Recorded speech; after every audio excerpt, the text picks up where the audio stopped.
Imagine this. It's 1863.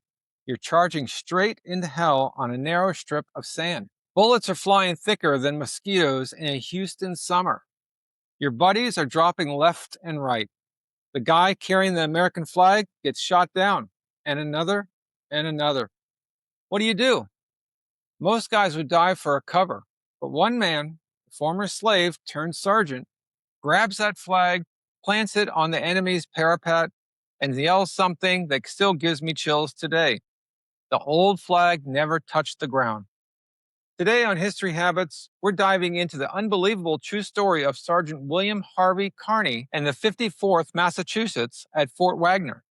This isn't just history, it's proof that courage has no color. Stick around because by the end, you'll have a battle plan for your own life. And as always, I've got my trusty sidekick here to help. Karma, are you ready to fetch some facts? Woof! Born ready, James, but if things get too scary, I'm hiding under the desk. Those cannons sound louder than my vacuum cleaner phobia! That's my boy. Now let's march.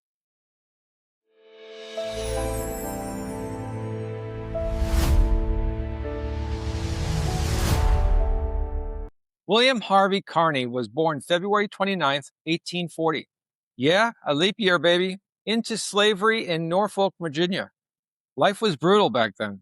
Forced labor, family separations, the constant fear of being sold. But young William secretly learned to read and write thanks to a brave minister. Forbidden knowledge, folks. His dad escaped via the Underground Railroad to New Bedford, Massachusetts, a whaling town, abolitionist hotspot. William followed, reunited with family, and even thought about becoming a preacher. Then the Civil War kicked off. Lincoln was dragging his feet on arming black men until the Emancipation Proclamation in 1863. And then boom, recruitment opens. Woof! Preacher to soldier? That's like me going from chasing squirrels to chasing Confederates. Respect! Exactly, Karma. Carney enlists the 54th Massachusetts, the first Northern Black Regiment. Promoted to sergeant fast because he could read orders and lead. These guys weren't just fighting for the Union, they were fighting to prove black men could be full citizens. Debate point number one. Was the 54th's creation more about military necessity or genuine abolitionist beliefs? Some say Lincoln had no choice after heavy losses. What do you think? Drop your comment below. Training at Camp Meigs was no joke. Drills, bayonet practices, marches. They faced racism immediately. White soldiers got $13 a month. Black troops offered $10 minus $3 for uniforms.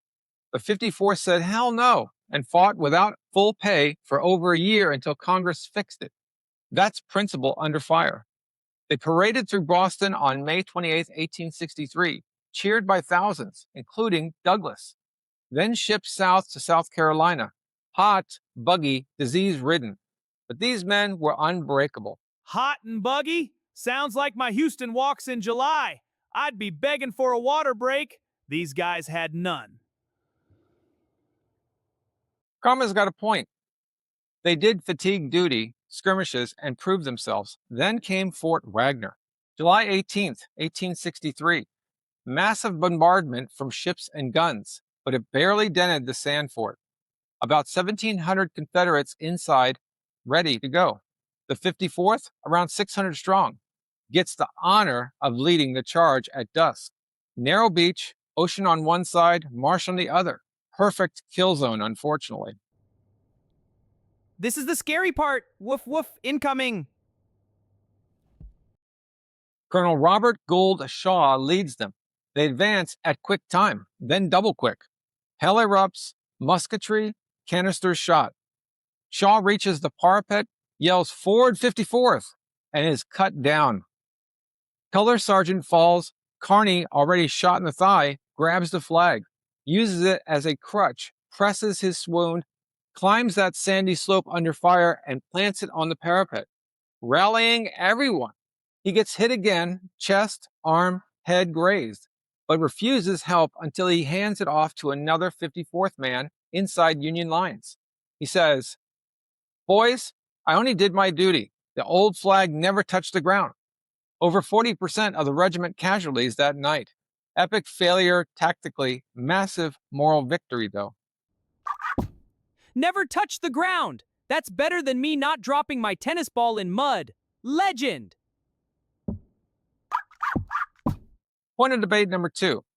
Did the failed assault actually help the Union cause more than a win would have? It inspired recruitment and proved black valor. Argue in the comments below. Fort Wagner fell later in siege, but the 54th fought on.